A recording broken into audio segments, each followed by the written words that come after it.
to another episode. Today we'll be looking at a story that is beautiful, an amazing story about the history of the Black Americans. We'll be looking at a story I titled Jesse number 42. The date was January 31st, 1919. 25 days had passed since the death of the United States President Roosevelt Theodore. And although the world still mourned the loss of a great leader, Marley and Jerry Robinson were rather in a happy state as they welcomed their fifth child, Jack Roosevelt Robinson, his middle name chosen in respect to the recently buried United States President.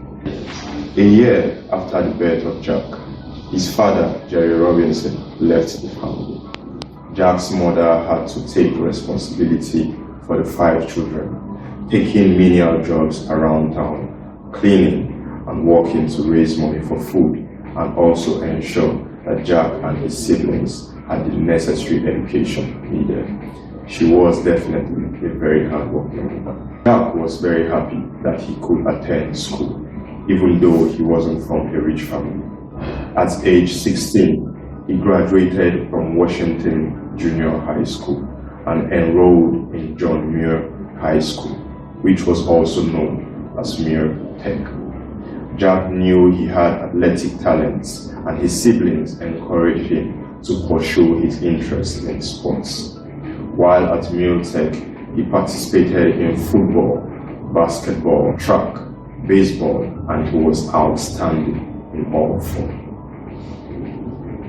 Jack continued in his athletic career after leaving Muir Tech. Now at Pasadena Junior College, he worked harder in all 4 sports he was involved in, breaking an American Junior College broad jump record, which was initially held by his brother, Mark, who was also an athlete. Jack remained outstanding even though all his teammates were white. He went ahead to become the region's most valuable player at the age of 19, a great feat at the time. Jack was born in a period where racism and segregation was rampant in the United States of America and most parts of the world at the time. Blacks were treated different from the whites and lacked most privileges.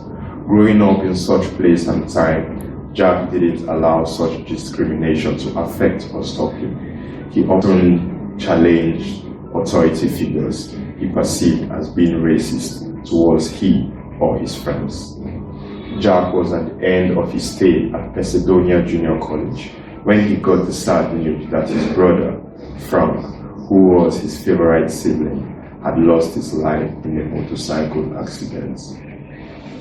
Jack felt sad and cried for a long time, but he didn't let this loss affect his dream. He decided to continue pursuing his athletic career and enrolled in the University of California, Los Angeles, also known as UCLA, where he could also be close to his late brother's family.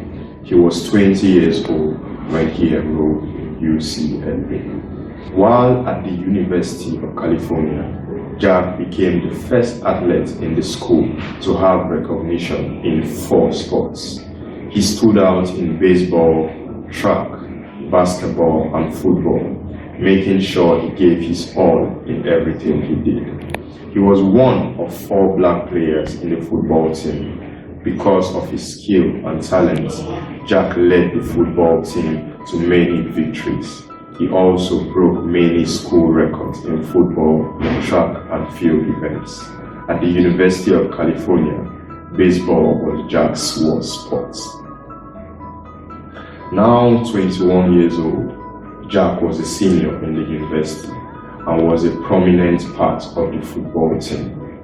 But then he had less victory during this period in the year 1940. It was at this time that Jack met Rachel Eason. He was attracted to her, and she also liked him as she knew about his athletic career while he was at Pasadena Junior College. Jack decided to drop out of college even though he was a senior, soon to graduate. This didn't go well with his mother and Rachel, but he had made up his mind. He left school in search of a job. Jack took the job as an assistant athletic director with the government's National Youth Administration because of his sports experience. He eventually traveled to Honolulu at the age of 22 to play football, which lasted for a short period as he returned to California in December 1941 to pursue a career in the Los Angeles football team. But that was not to be, as it was at this time that the United States of America joined World War II, bringing an end to Jack's football career.